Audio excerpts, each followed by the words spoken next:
Paige VanZant with us right now. And Paige, April 4th, M1 Global, UFC Fight Pass. You're doing the color commentary for that. Just one more thing on the resume. How did this come about?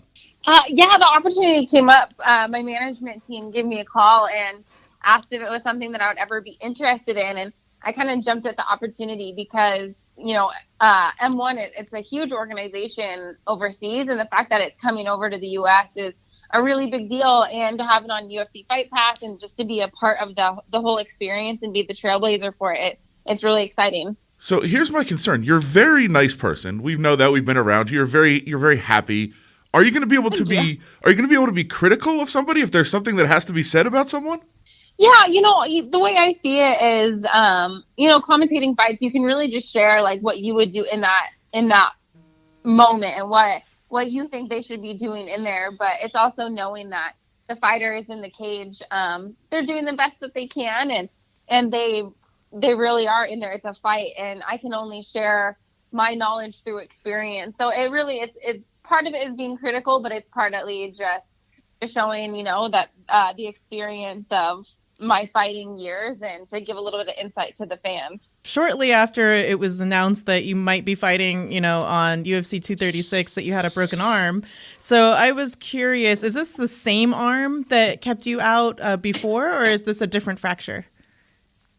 It is the same arm, but different fracture. So it's always going to be like, once you have metal in your arm, it's actually a high risk to break around the plate because your bone flexes, but the plate doesn't. And that's exactly what I did. I elbowed one of my teammates in practice, and I broke around my plate through one of my screw holes. So it sucks. It's a brand new break in a totally different spot.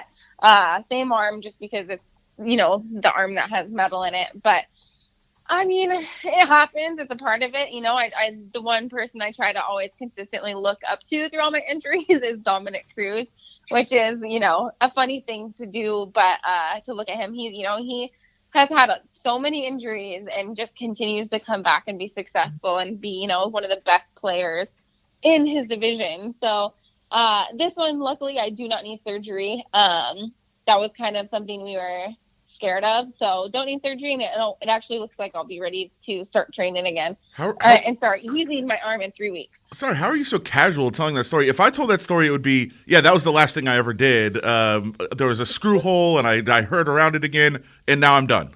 I'm never going to do anything again.